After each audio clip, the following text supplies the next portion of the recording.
ಇನ್ನೊಂದು ಮಹತ್ವದ ಕೇಸ್ನ ವಿಚಾರಣೆ ಇವತ್ತು ನಡೆಯುತ್ತೆ. ಅದು ಬಿಎಸ್ ಯಡಿಯೂರಪ್ಪ ವಿರುದ್ಧದ ಪೋಕ್ಸೋ ಕೇಸ್. ಕೆಲವೇ ಹೊತ್ತಲ್ಲಿ ಬಿಎಸ್ವೈ ಪೋಕ್ಸೋ ಕೇಸ್ ವಿಚಾರಣೆಗೆ ಬರುತ್ತೆ.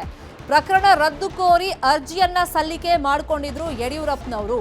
ಈಗ ಹೈಕೋರ್ಟ್ನ ಏಕಸದಸ್ಯ ಪೀಠದಲ್ಲಿ ಇನ್ನೇನು ಕೆಲವೇ ಕ್ಷಣಗಳಲ್ಲಿ ಈ ಅರ್ಜಿಯ ವಿಚಾರಣೆ ಕೂಡ ಬರುತ್ತೆ. ಇದೇ ತಿಂಗಳ 10ನೇ ತಾರೀಕು ವಿಚಾರಣೆಯನ್ನ ಕೋರ್ಟ್ ನಡೆಸಿತ್ತು. ಇದೀಗ ವಿಚಾರಣೆಯನ್ನ ಇವತ್ತಿಗೆ ದಿನಾಂಕವನ್ನ ನಿಗದಿಪಡಿಸಲಾಗಿತ್ತು.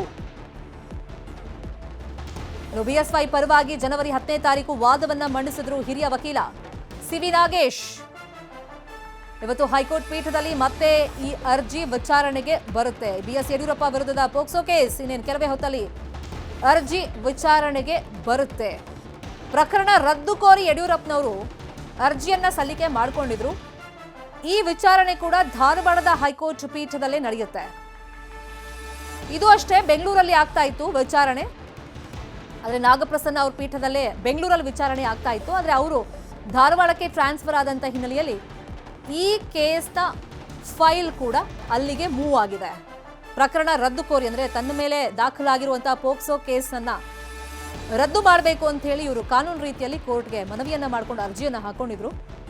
10ನೇ ತಾರೀಕು ಇದೇ ತಿಂಗಳ 10ನೇ ತಾರೀಕು ಯಡಿಯೂರಪ್ಪನವ್ರ ಪರವಾಗಿ ಪ್ರಕರಣ ಯಾಕೆ ರದ್ದು ಮಾಡಬೇಕು, ಇದರಲ್ಲಿ ಅವ್ರ ಪಾತ್ರ ಇಲ್ಲ ಅನ್ನೋ ಕುರಿತಂತೆ ಹಿರಿಯ ವಕೀಲ ಸಿವಿ ನಾಗೇಶ್ ಅವರು ವಾದಮಂಡನೆಯನ್ನ ಮಾಡಿದ್ರು. ಇವತ್ತಿಗೆ ಮತ್ತೆ ಹೈಕೋರ್ಟ್ನ ಪೀಠ ವಿಚಾರಣೆಯನ್ನ ದಿನಾಂಕವನ್ನ ನಿಗದಿ ಮಾಡಿತ್ತು. ಇನ್ನೇನು ಕೆಲವೇ ಹೊತ್ತಲ್ಲಿ ಈ ಅರ್ಜಿಯ ವಿಚಾರಣೆಯನ್ನ ಕೂಡ ಹೈಕೋರ್ಟ್ನ ಪೀಠ, ಧಾರವಾಡದ ಹೈಕೋರ್ಟ್ ಪೀಠ ವಿಚಾರಣೆಗೆ ಕೈಗೆತ್ತಿಕೊಳ್ಳುತ್ತೆ.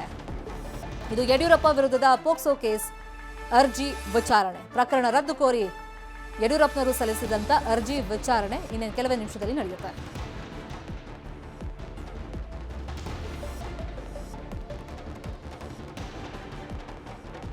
ಮುಡಾ ಕೇಸಲ್ಲಿ ಸಿಬಿಐ ತನಿಖೆ ಆಗಬೇಕು ಅಂತ ಕೋರಿ ಸಲ್ಲಿಕೆ ಆಗಿತ್ತಲ್ಲ ಅರ್ಜಿ, ಇದೀಗ ವಿಚಾರಣೆಯನ್ನ ಧಾರವಾಡದ ಹೈಕೋರ್ಟ್ ಜನವರಿ 27ಕ್ಕೆ ಮುಂದೂಡಿಕೆ ಮಾಡಿದೆ. ಅಲ್ಲಿವರೆಗೂ ಕೊಂಚ ಮಟ್ಟಿಗೆ ಸಿಎಂ ಸಿದ್ದರಾಮಯ್ಯ ಅವರಿಗೆ ರಿಲೀಫ್ ಸಿಕ್ಕಂತೆ ಆಗಿದೆ. ಸಿಎಂ ವಿರುದ್ಧ ಮುಡಾ ಸೈಟ್ ಹಗರಣ ಆರೋಪ ಕೇಸ್ ಲೋಕಾಯುಕ್ತದಲ್ಲಿ ಸದ್ಯಕ್ಕೆ ತನಿಖೆ ಆಗ್ತಾ ಇದೆ.